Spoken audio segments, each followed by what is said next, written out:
મોરબીના જેતપર ગામની અંદર ખેડૂતોની આર પારની લડાઈ છે।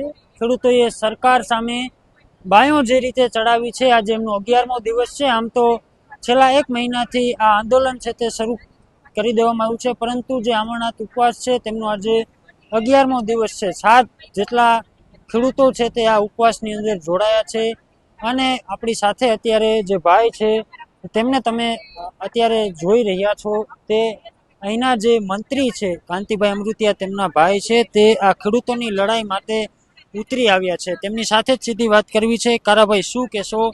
આજે 11મો દિવસ છે આ આંદોલનનો, તમારી જે માંગો સરકાર સામે છે, કેવો પ્રતિસાદ અત્યાર સુધીમાં તમને મળ્યો? પ્રતિભાવ તમે જોયું ને, જવાર ના આવ્યો, બહુ પ્રતિભાવ મળે અને આખા ગુજરાતનો મળે છે। એટલે હવે અમારે આગળ શું રણનીતિ નડવી એ હવે આગળ અમે 2-3 દીમાં અમે રાહ જોઈ, 2-3 દી પછી એનું પરિણામ ખોટું આવશે એમ। ખેડૂતોના સમર્થનમાં કે જેતપર ગામના સમર્થનમાં તો ગુજરાતભરમાંથી લોકો આવી રહ્યા છે। એ સમર્થન ખૂબ સારું મળી રહ્યું છે અને અહીંની કમિટી પણ ખૂબ મજબૂત છે, એટલે જ કદાચ આ આંદોલન અહીંયા સુધી પહોંચ્યું છે। પરંતુ સરકાર પાસેથી કેવો પ્રતિસાદ મળી રહ્યો છે? કઈ રીતે? ના, સરકાર પાસે મળ્યો પ્રતિભાવ એવું નથી, પણ અમારે જે જોતો હોય ને એ પ્રમાણે નથી મળ્યો। એટલે અમે આજે તમે જોયું, સાહેબો આવ્યા હતા, ડીએમ સાહેબ, એટલે અમે પાછા વાળી દીધા। આમાં હજી જોઈ અમે એ રીતે એ લઈને ગયા, એ રીતે આવે પછી અમે આગળ હાલશું। મેન વસ્તુ અત્યારે જે સોશિયલ મીડિયામાં ચાલી રહી છે તમારા ને, કે ભાઈની સામે ભાઈ ઉતરી આવ્યા છે, શું જવાબ આપવા માંગો છો? ભાઈની અમે ભાઈ ઉતરી નથી આવ્યો, એ રાજકારણ, મારું ખેતી બધું થયા, બીજું ગામ મારું, એટલે મારે આવું પડ્યું। અને મેં અહીંયા જોયું અમુક આહુણા પડી ગયા હતા, એને 5 વીઘા જમીન 7 વીઘા, એટલે હું પછી પટમાં મારે આવું જ પડ્યું।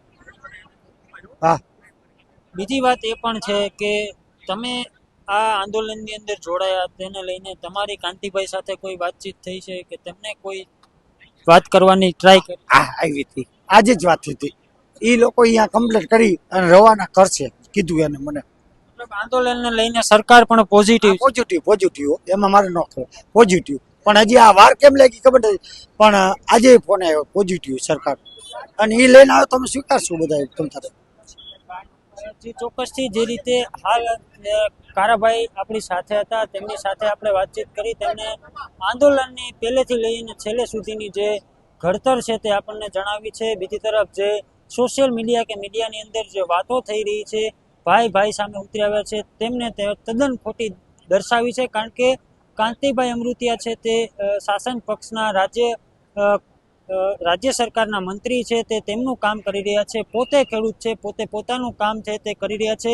ખેડૂતોની સાથે રહી, ખેડૂતોનો અવાજ બની અને ખેડૂતોને એક જુસ્સો આપવાનું કામ છે તે કરી રહ્યા છે। જે વાતો ચાલી રહી છે તે તદ્દન ખોટી દર્શાવી અને ખેડૂતોના હિતમાં કઈ રીતના નિર્ણય લેવાય તે બાબતે અત્યારે તે આગળ વધી રહ્યા છે। ત્યારે હવે જોવાનું એ રહેશે કે તેમની જે માંગો છે, ખેડૂતોની જે માંગો છે, તે સરકાર કેટલા દિવસમાં અને ક્યારે સ્વીકારે તે પણ જોવું મહત્વનું રહેશે। કેમેરા પર્સન મિત પરમાર સાથે રાજેશ જોશી, BS19 ન્યૂઝ, જેતપર।